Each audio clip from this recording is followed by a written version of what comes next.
my friend Tank, if you remember him from episode 1.0, Goin Ghostal. And this is Goin Ghostal Director's Cut. A little bit behind the scenes, and we're in a little bit more of a light-mooded atmosphere from the last time that you saw us on film together. Although, Tank, I did have you, I hope you don't mind, a little bit on 2.0, even though you weren't technically with us. I used some of your pictures, and it was a to-be-continued episode, so we kind of had to put a second or two of the first episode in to lead everybody back into where we were, and it added a little bit of extra production value to it. So the last time that you and I had spoken about Goin Ghostal, you were hanging it up and throwing it in town, right? Yes, I was. Mentally, I just could not control my feelings that I was being watched.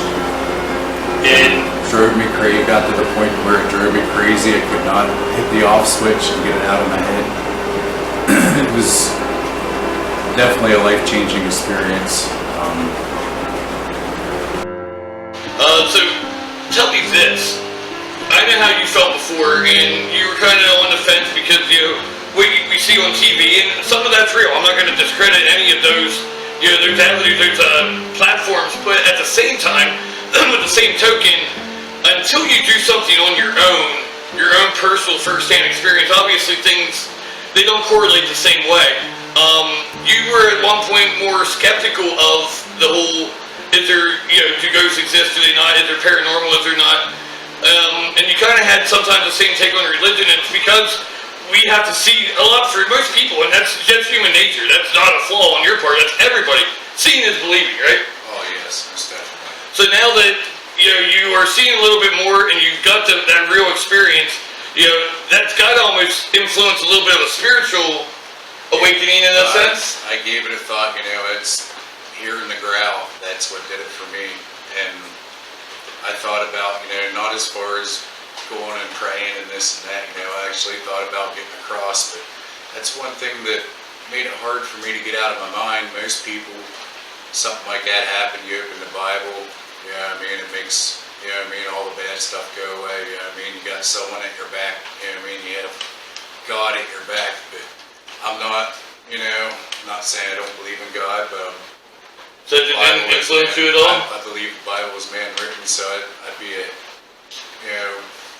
wrong to, pray to somebody that I don't fully believe is real. Hey, that's your prerogative, and that's a great thing about we have a Constitution in the United States. As you know, we've been battling the infringement upon that lately, a lot lately over the last year and a half, but and that's one thing our Constitution allows us is the freedom of religion. It's not the separation of church and state like some people think it is in the literal context. It's actually more the church is representing the monarchy and the oligarchs and all that with the royalty and the elite, but we are allowed to worship or believe in a religion or not believe in a religion freely. So that's fine. That's just a topic I thought would kind of go hand in hand. And the fact that I didn't know if that would, so it didn't change your view at all. It didn't have any. It got me thinking again. I haven't thought about church or God for years. Normally I only think of God whenever something dramatic's happening. But you thought, and that's great. It's you always see the cross or the Bible or the holy water, that's what fends the evil spirits off, my bag's empty when it comes to that. So yeah, and that's understandable. But I'm actually really happy that it made you think, though. At least you thought. Because when people stop thinking, we stop growing, and then some things like what we're doing here isn't possible anymore because we'd be enslaved by an indoctrination of a ruler because you thought on your own. That was your own individual thinking process. You weren't being told how to think or a parameter. To be honest, though, what pushed me into that, though, was mental fear. To be honest with you. Well, and that's human nature. I've been able to control my thoughts, but whenever you experience something unexplained, it's hard to get out of your head, because is that glimpse I saw in the corner of my eye or that feeling that I'm having, is it real or is it all in my head? That's the answer I just could not answer for weeks, and my way of dealing with it was, to cancel out the ghost time. I'm not afraid to admit I was too scared to go at nighttime. I fear, don't get me wrong, I fear a lot of stuff, but I push myself to still face it and do the task. But when it comes to that, I feel helpless, you know, it's... Fear's nature. Yeah, every man has fear, and there's nothing wrong with that. Fear's not supposed to make you stop, it's supposed to make you wiser. That's what I've always believed. Yeah, I mean, that's open for interpretation. But I just cannot face my fear when it comes to that, simply because I'm afraid of facing an evil spirit again, a dark spirit. And yeah, I mean, like I said, I can't pull out the Bible and read a few verses, you know, to tell them, you know, I'm serious and this and that, yeah, whether it works or not, you know. But I wouldn't care if you hung a dream catcher up. Honestly, you could have their own beliefs. I mean, in the same way, though, I don't want to be that guy, you know, hiding behind somebody because I'm scared to go in the room or something. Yeah, hiding Biden. Yeah, pretty much. I don't want to be anything like Biden. Yeah, well, and I would hope that nobody in our country, anyway, would want to be anything like him. So. Well, maybe Bill Cosby because he has his newfound freedom. But that's another story. We're not going to get off on that. This is Goin Ghostal. This is a MasQuerade Productions. And we got a whole new website being launched. And that should be available here in the next couple of days. Actually, depending on what day you're watching this, it should be available by Monday, July 5th. That is the tentative plan, the tentative date for release. So make sure you go online and check that out. It's Goin Ghostal. That's GoinGhostal.com. GoinGhostal.com. I did a write-up and wrote a blog here over the last day. Just kind of, I'm not saying that I'm done there altogether, but you know, we know that we have to move on, and you know, with or without people, we have to move on. We can't spend too much time spinning wheels in the same location all the time. Eventually, because I mean, some places you go to a battlefield, well, if you try to connect with every soldier that lost their life or shed blood on that field, there was, in the Civil War, sometimes 30,000 to 40,000 people in one battle, you would never move on from it. So, as I do want to further my investigations, but I gave my synopsis on where we're at now, taking a break from Laurelton, moving forward in a good direction, and just my overall beliefs and what my thought process was. And that's actually something we can talk about here, because it's always better, you can express yourself differently verbally than what you can on a piece of pen and paper. My thoughts, and we can have different thoughts, obviously, and that's how the world works. My thoughts are, there was definitely some abuse of nature that took place there. Would you concur? Oh, yes. Yeah. Definitely. I saw, and that's just me, again, this is open to interpretation, the amount of time you spend researching, and, you know, it's a rabbit hole. Yeah, why would anything evil be staying at a place that was meant to help people? Or was it really? Say there was a lot of wrong being done. When it comes to, you know, uneducated, you know, young women, you know, a lot of times they weren't feeble-minded, they were just uneducated. And it just, or a little wilder. Keep an open mind of how, you know, things work, you know, back in those days, and that, you know, experimental surgeries, you know, and then you get into the later years and you have, you know, being able to sell kids and stuff, you know, it's, because the majority of the women come from families that, you know, they're unwanted. So it was a different time back then, so I could see it being covered up so easily. But, you know, I'm not saying anything was, you know, definitely, but I have it in my head 100% at least, you know. You looking back at this time, it just needs to be found. Yeah, how much, a lot of people said, well, we're not going to get into detail at all with it, but with that subject matter being at the forefront, the Penn State saga that happened, and you know, people would talk about Joe, whether or not he really knew and covered, or whether he didn't really understand the exact ramifications. Sometimes people will say, well, this person doesn't know any better. Well, that didn't happen back then in our day.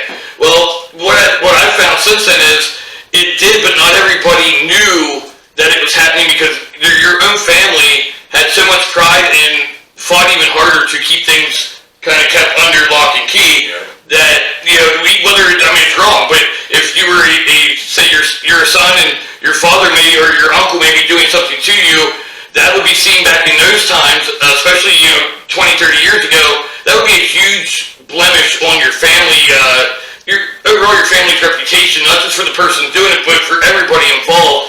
So a lot of times when it's wrong, but they would help cover things, and, you know, they would tell their children, you know, this happens, you just have to suppress it. And for the families that didn't have that happen, it was happening everywhere, you just didn't know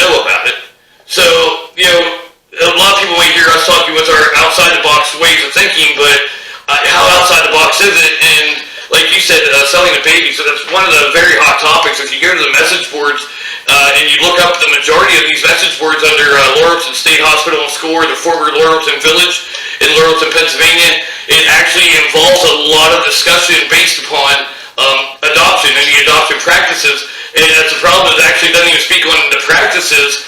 It just speaks on the basis of a lot of individuals about the baby boom era, like my parents' age, know that they were adopted, and all they were ever told, and they were shown no documentation, they were just always told, you were born in Laurelton. And they don't know really, they might know their adopted parents, but they don't know their biological. Now there's HIPAA laws that protect certain acts there, but you should still always have knowledge, and that, I believe it's right to know information, knowledge of the adoption agency of which you came from. So with that in mind, these people had no idea. All they were told, and most likely by their adopted parents, were you came from Laurelton, PA. And it just seems odd to me why there wouldn't be at least records. You would have thought, I mean, they obviously love their federal grants. We saw that with different research that we did into that.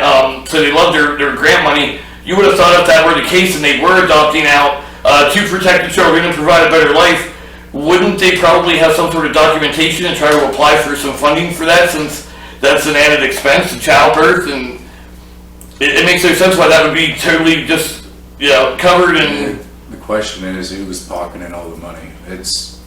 Or whether it was that or not, there was definitely stuff that was being done under the radar. Yes. It's a place out in the middle of nowhere. It's not like it's in the middle of a major city. So, there's no attention. The focus on it is very minimum. And it's just, you could feel the vibe. When you're there, you can feel the vibe in the building. There's, definitely hardship that was there.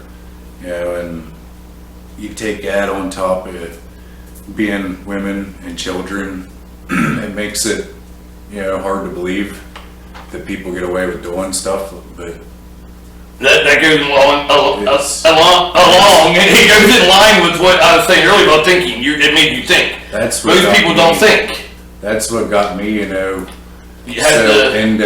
the first night we were up. Whenever I got into asking so many questions, I kept my tone of voice low. I didn't get angry or demand or anything like that, but I just kept asking over and over, about, women or children that were hurt, and let me know, take me to where you were hurt, and let me expose the truth in that, and I just kept going and going, and it was...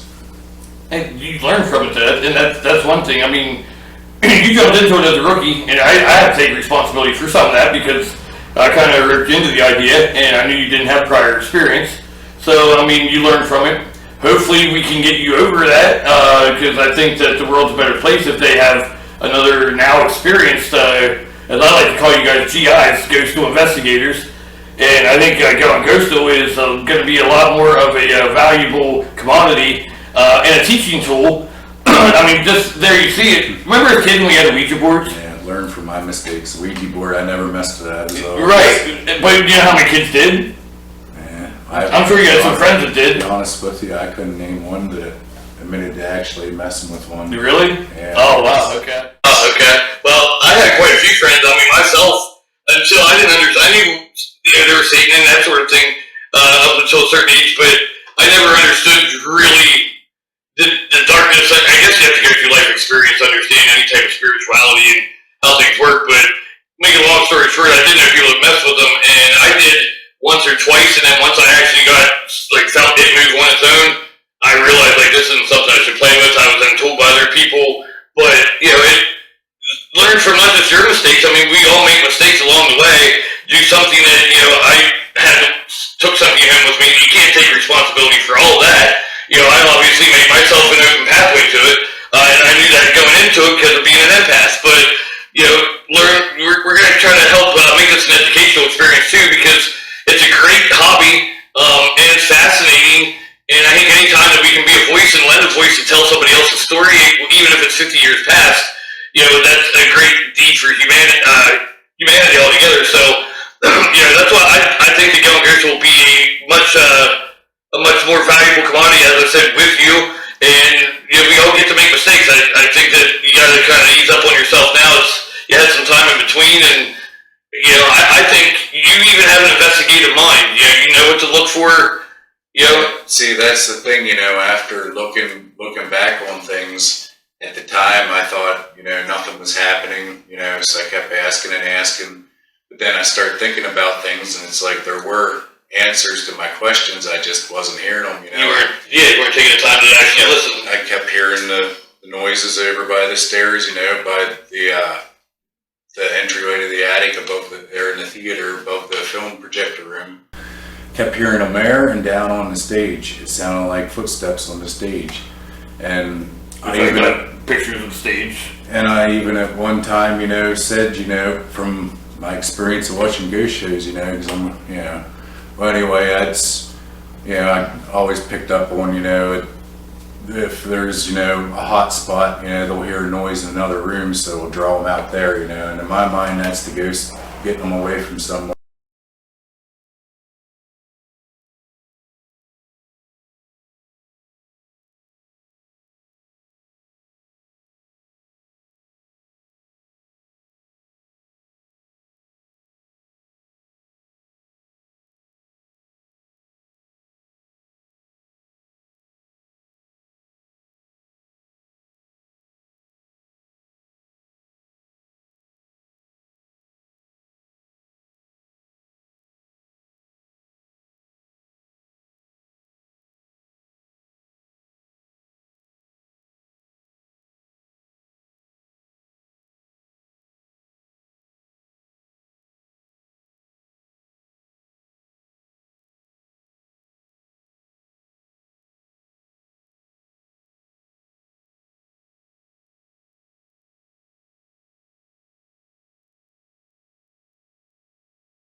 astonished by was the fact that they had that farm, and I didn't see any pictures of male farmhands. The farmhands were the residents, and I saw pictures that I made available at Goin Ghostal 2.5 where they were out tilling a field by hand, milking cattle by hand.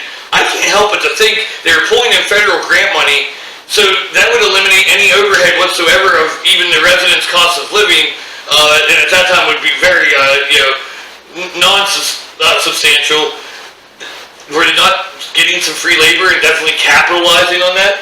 Oh yeah, somebody was making money at it. It was a form of slavery, really. The question I have about the whole thing, is if, whether stuff's being hidden, covered up, whatever, is, I don't get it all my life.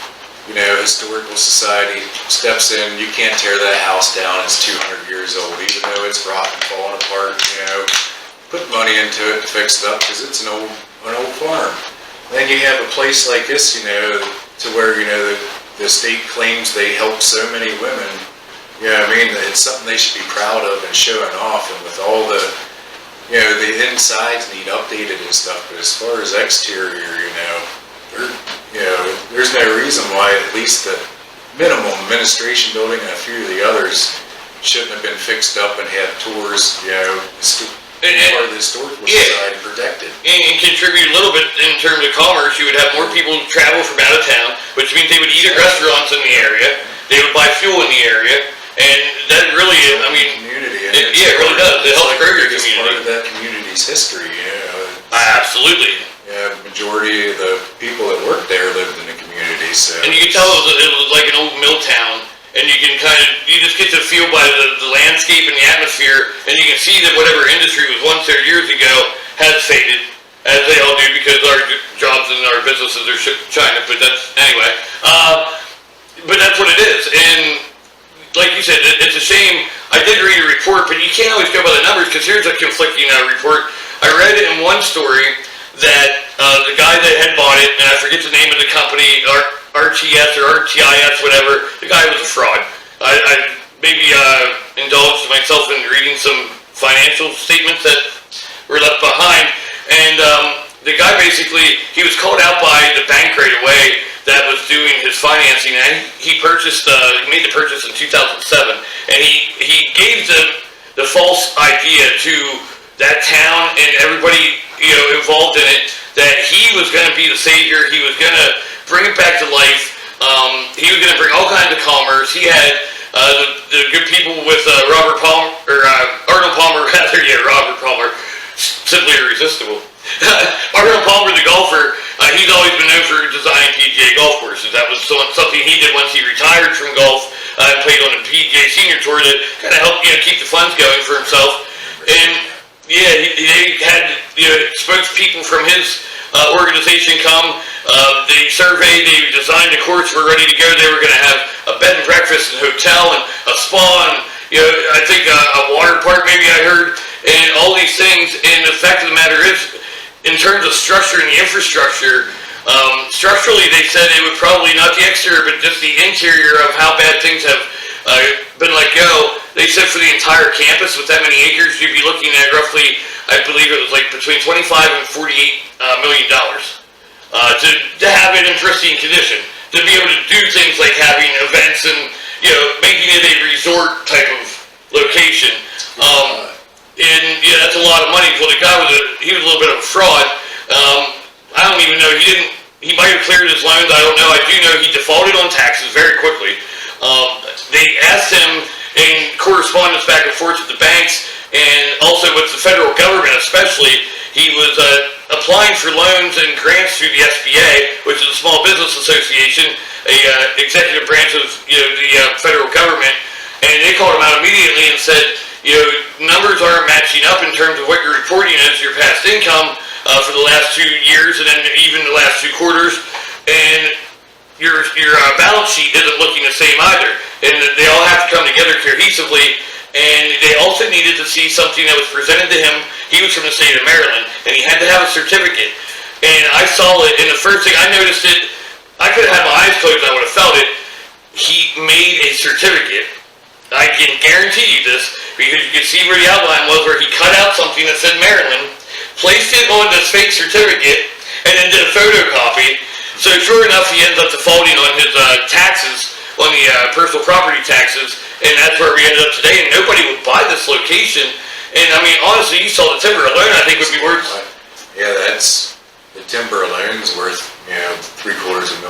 That many acres. Yeah, if not more. And it's a lot of big timber, so it's... Well, and that's the thing, I don't know what to believe numbers-wise, because...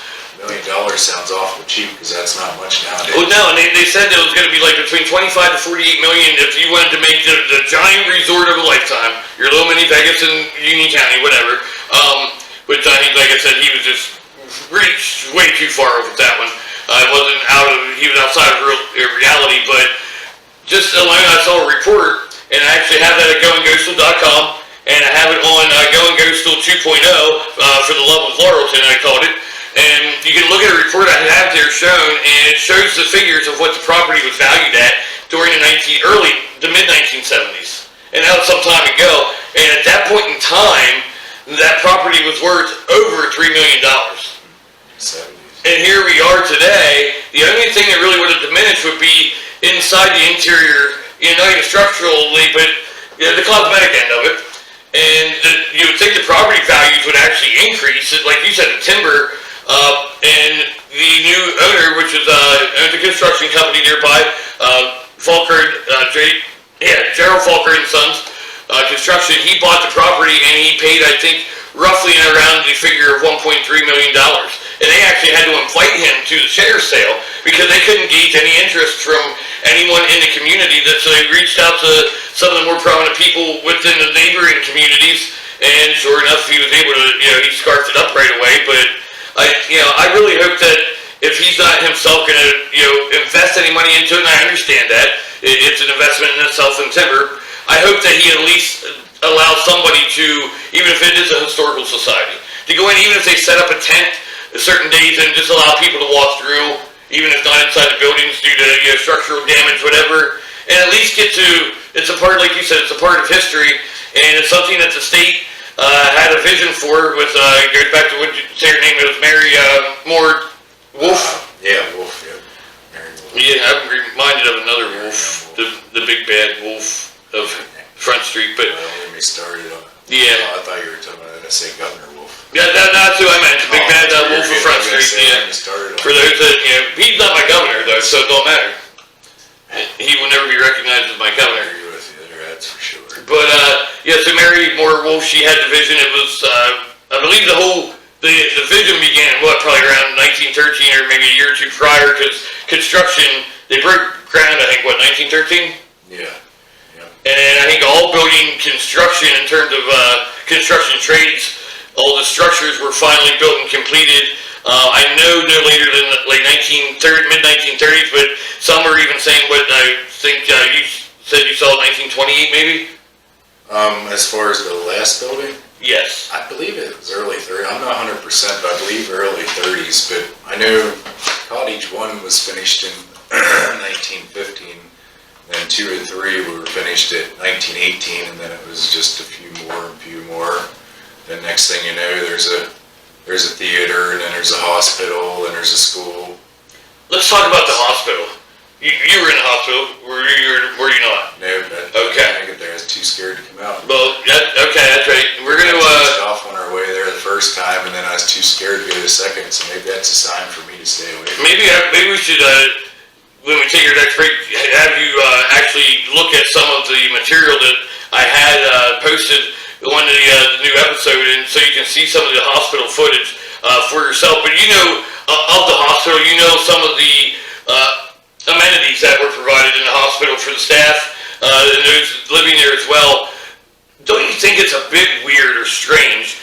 Number one, you read a report or a story stating that only one resident had ever passed away while being at Laurelton, where I read numerous stories that were stating that they did suffer more fatalities there and more people had died, and that there's no cemetery there, which is weird in itself because Danville has a cemetery. I think Selinsgrove, we saw just recently Harrisburg, they had a cemetery and a burial plot there for some of their residents There's no cemetery there, but I read a report saying that the reason for that is that everyone who had passed away there, their family had enough of an interest or were intrigued enough to make arrangements to have their remains shipped for proper burial at another location, but then that contradicts what you heard. I mean, that just sounds so unbelievable when you think back in the teens, 20s, 30s, whenever it was, you didn't have the government check coming to you, if you couldn't go out and work for your meal. It was, shit, I lost myself there. That's all right. So we're going to pick that right back up. So you find it strange in a way then, like I do, that they did not provide for anything, and obviously burials back when they first opened up the facility in the earlier, I guess you could say the late teens of the 1900s, obviously the funeral costs weren't what they are today. Today you're talking upwards of $10,000, and that's just the beginning. So you would have thought that at least somebody would have provided, and I don't believe that, obviously during those times, even transportation alone would make it very difficult for some to be able to transport a body from, some of these women, I did do a little research, they weren't all from the Laurelton town, they weren't all from Union County, Pennsylvania. They had residents coming from Wisconsin, from Michigan, all across the country, even California. I did not realize that. I thought they were all PA from Pennsylvania. No, they were not. There were several people, ladies that were there from various states. And in fact, it became a very popular venue at one time, and their residency, or their patient number reached up over 1,000 individuals when it met its peak. And then at its low point, which was the turning point, and right before they had closed their doors, they were down to probably just 150. But at one time, they had just 179 nurses themselves employed, and that's not to mention the clinicians and your specialists, your psychiatrists, your other doctors. That was just nurse staffing alone, 179 at one time. And in fact, you saw they even had their own dormitory. So I find it strange that they. It's like a military base, living on base. Yeah, except for you would be given a proper burial, and you wouldn't just become a mystery, and your remains or your location where you're laid to rest wouldn't just become a mystery. The other thing I thought was weird, and I get it, it's a hospital, you have to have a morgue, I guess, but especially in the earlier days, later on I see no reason why an undertaker can't pick you up within a certain amount of time when it's called by the coroner. But the thing that I'm never going to be able to let go of is, and you saw this as well with some of the pictures that we saw, and they were performing autopsies. Especially if you're in a state facility, in a state hospital, I would think that the state would mandate that you go to a state medical examiner, and you would be taken outside almost like you're getting a second or third opinion. You want that third party. You wouldn't want it to be all in-house, because that doesn't look good for yourself or the program that you're running. That goes along with, thinking of what was going on, That was back in the day when everything was new medicine-wise, and, nobody knew the effects of this, effects of that, what's this gas do to the person, about World War I, it was all about, the gases, and nobody knew what they did to people until you used them on people, and that's an incredible point. I actually found and went through it, a testing kit where they actually, it is evident by evidence, it's a physical piece of evidence, and I found it actually came from Germany, believe it or not. The literature is German, the container that I was looking at in that building was German, written out, and once I got it, I did find some, I was able to look at it in English with some of the instructions that were with it, and they were testing that facility very often for, and I'm not just talking about carbon monoxide. So that tells me they had to have been using something to maybe even subdue or to experiment with their patients, because some of these testings actually showed ammonia. They were already used, they were a test sample, and they were stained in a certain color, and they had ammonia, high, dense levels of ammonia in this place. I mean, I would think that would be almost like fatal, a toxic. That's from later. I'm going to say yes. I believe I looked at the copyright or the trademark on this kit that they had, and I'm going to say it was probably, that was being done late 1970s maybe.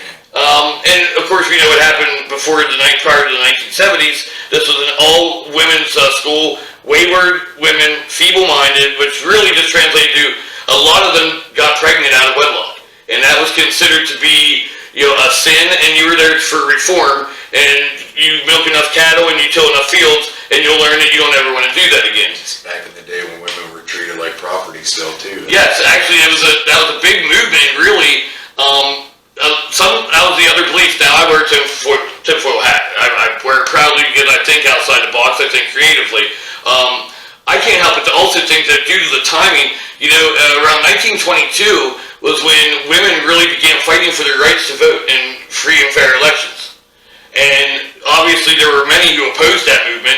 And you have to wonder, and I saw that there are other facilities similar to what this institution stood for in the very beginning. Its noble cause, was it not also a way to take away the right to vote and to kind of put these people, house them up? Especially given, because if you would read online the story about Letterkenny and the amount of women that lined up outside of Letterkenny in 1922 for that first, or 1924 for that first right to vote, and the protests that went on, and it became a movement. Women were starting to stand up together. They worked together at church, doing meals and different charitable acts like that, and they started bonding together. And you saw last year with the election infection, they didn't want us to be around our family or friends, because when you're together, you exchange ideas. And then you can work together and become stronger. And, but if you put them in a state hospital and you commit them, you hand down that commitment from a doctor or a judge saying that this warrants their stay or to be here, then it's a whole different ballgame. And so, that's just another spin you could put on things. They could very easily be, it was a way to begin disenfranchising. And then, of course, in 1969, what happened? 69, Kennedy? No, 69 was up there at Laurelton. That was the year that, if you and I would have been alive and needed committed, 69 was the year they began the integration and integrating the males in with the females. I'm not sure, you couldn't tell because obviously they didn't let belongings behind. And like you said earlier, giving great credit to that, and it was a fantastic point. Even it closed in 1998 was the last full year of operation, and in 1998 I would have been a freshman, sophomore in high school, and I didn't know it existed. So I'm wondering if I couldn't tell. Did they stay in separate dorms? Was there fraternizing between male and female residents? Because we also learned that it wasn't just kids. Now in the later years, I believe I did see some documentation that showed that they began focusing all their efforts in housing these individuals more for those of mental retardation.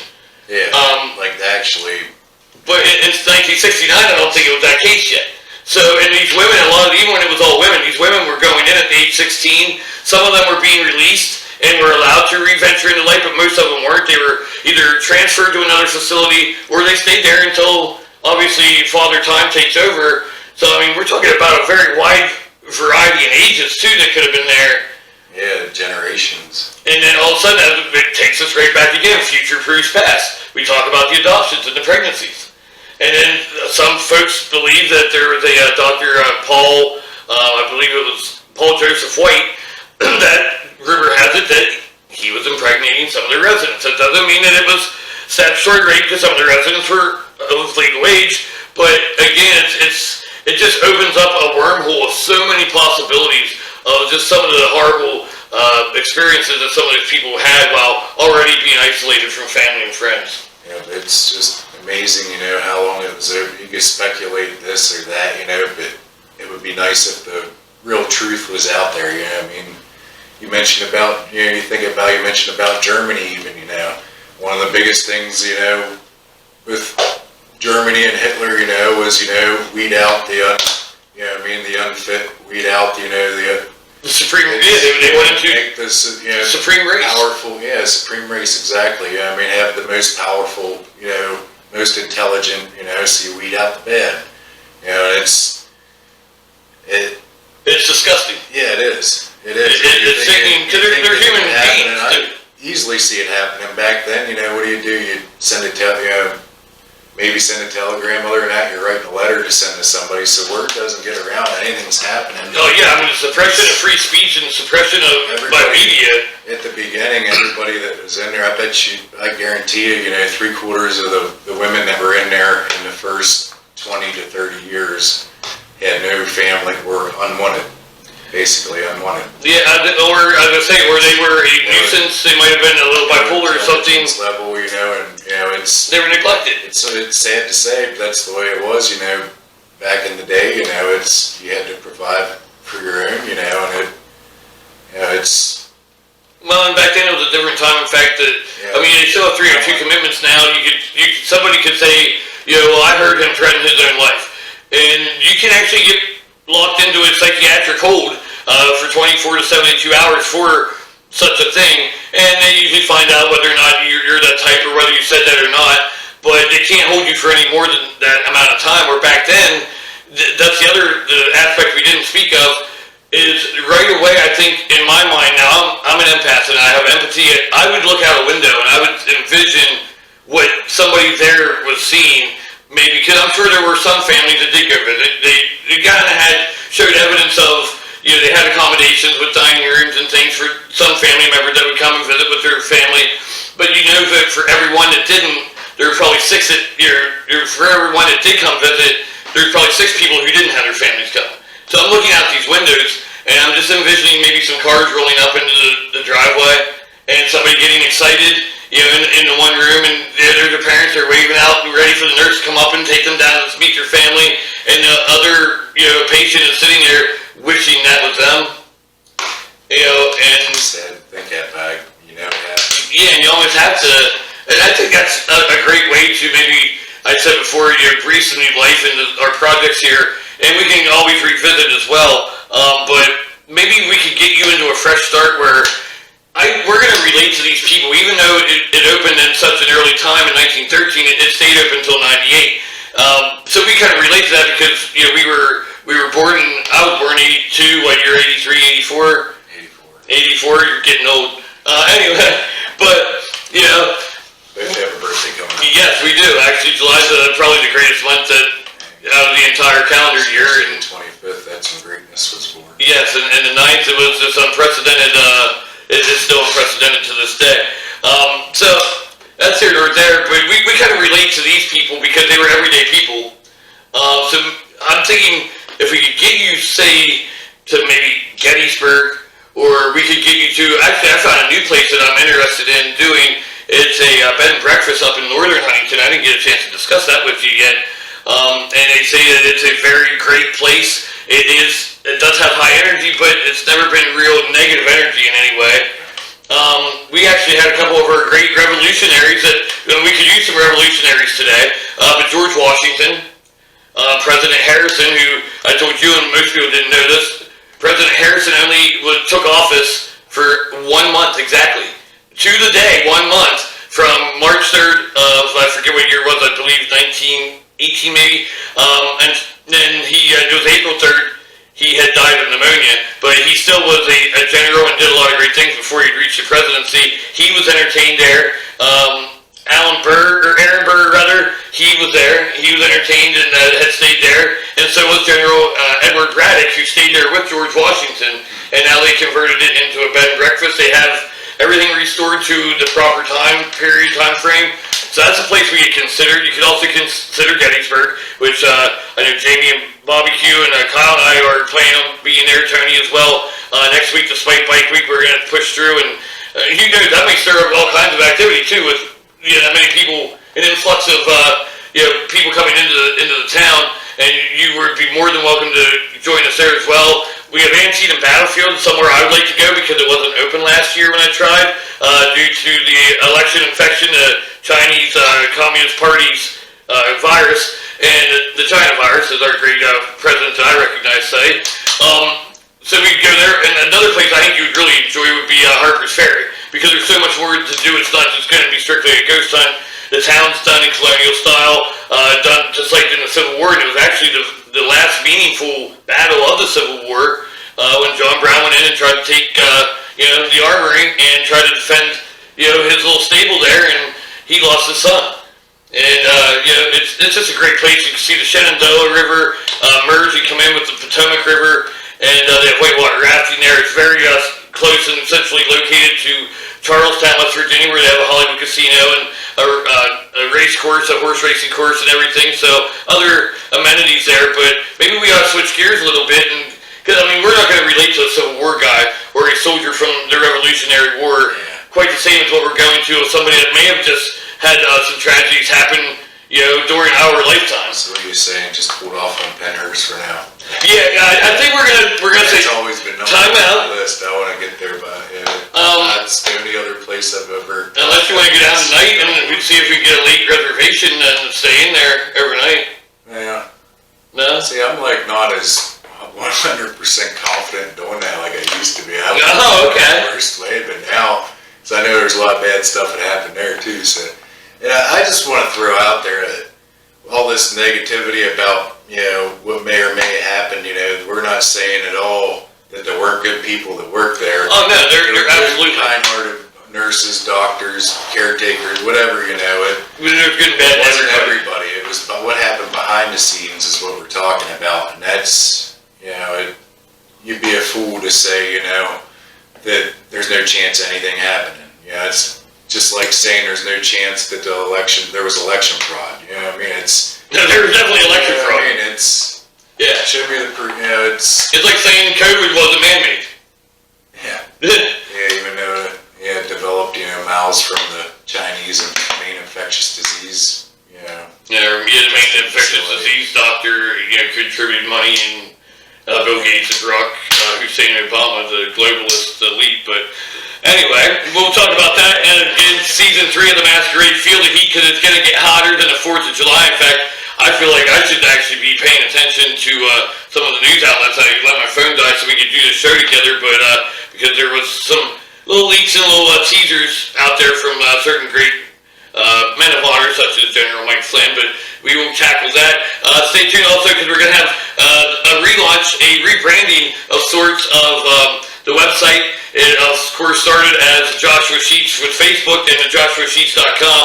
It then became StatusQuoShow.com because we had Flossie Flows help me out there with that project, and I also had my friend, good friend Christina Scott, and time just became of the essence, and I was running myself into the ground with this one, and this is something that gives me a chance to switch gears and still do good for people, even if it's people of the past, and it raises awareness for the future.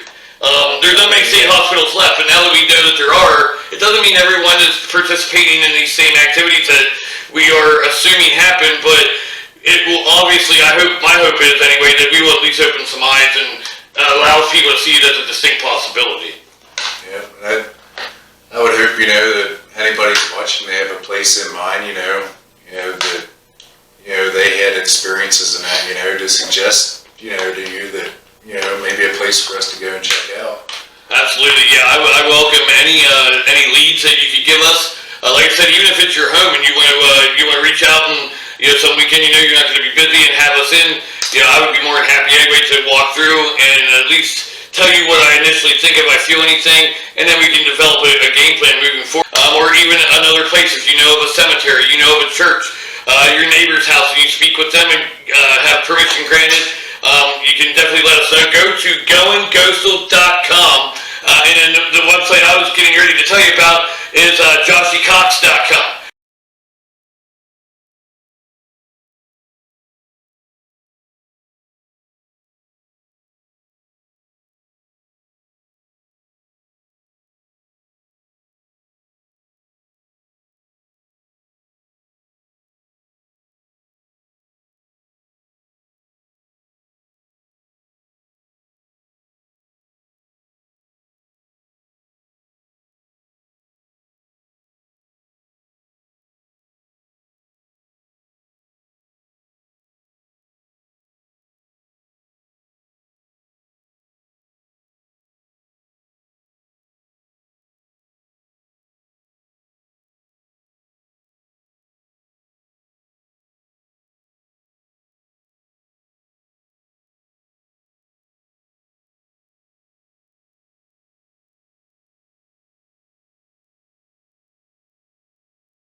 Recordings, so anybody actually does capture something legit, and that send it on in. I'd love to take a look at it. But yeah, it's about all I gotta say, other than I definitely have to give it at least one more shot. Not sure where, but I have to at least make a go at it to where I'm comfortable. Because I can't say I'm a believer if I'm not willing to experience it. I mean, it's... Yeah, you've got to really contradict makes sense, yourself. but, It'd be an oxymoron. Yeah, I mean, all my life, I wanted to, I wanted everybody, I talked to my Pat last night, or I talked to my aunt, and, I've always had the feelings and this and that, and thought, but never once, heard a voice or captured a picture with them sitting beside me, So, I've always wanted that feeling, of, proof of the supernatural in my mind. So I have to keep going with it. I just got to learn how to deal with it and not do anything stupid like the first time and go in acting like I know what I'm doing, and as cool as I got to admit, I'm still going to brag about sitting in there for 2-3 hours with my night vision camera, pitch black, no flashlight, Other than that, other than that, I regret just about everything else from that night, The rain has... It's like a bucket list thing, I told you before, one of my bucket lists, is to go to the cooler in the morgue, and I'd love to be shut into the cooler for some reason. That's on my bucket list. Call me crazy. As long as I don't have to call you necrophilia, because then it'd work. I guarantee you I'm not asking any questions, but I still want to get in there. And when you can build up yourself and you can feel confident to do that, because you don't want to go out before you are confident. So when you feel confident, I told you before, from the bottom of my heart, Tank, I forgive you. I think the folks at home will agree. He deserves a second chance here, and he needs to give himself a second chance. So you heard it here. So now you can hold him accountable that he said he's got to come out another time and join the team again. So I think that's definitely something we'll do. In fact, Tank, anytime you want to go up there, even just run up to do that one thing, the one place I want to go. And then, as far as I'm concerned, I will have no unfinished business at that area. And the rain has subsided some, and we could even rejuvenate some earlier plans and check out another local area here if you feel up to it. And that maybe would be a good... Pandemonium. Yeah, it could be go see Pandemonium and see if that would be enough to ease you back in. That is a light way to ease back into it. It is. And sometimes that's what you have to do. Just go to a local cemetery. It doesn't mean that there's spirits there because dead people's bodies lay there, but you never know. And sometimes some people, like Tank said, sometimes you never do know. And sometimes those of us who do didn't ask to be able to. And but then sometimes I'm really grateful that we all are given certain skills and certain blessings and gifts, and that's something that I inherited. And I think you do have a certain knack, and you'll develop it. And just don't push yourselves too far. Go into it and just let yourself become accustomed to it and do it at a comfortable level. And I think sometimes that can also make a world of a difference. But either way, I still think you're a hell of an investigator. So we're going to wrap things up. We're going to see Tank. You heard it here first. So we're going to flood the website if he doesn't hold true to that. GoinGhostal.com being released actually by Monday, July 5th, just before the birthday and right after our nation's birthday. I do want to say God bless America. God bless all patriots.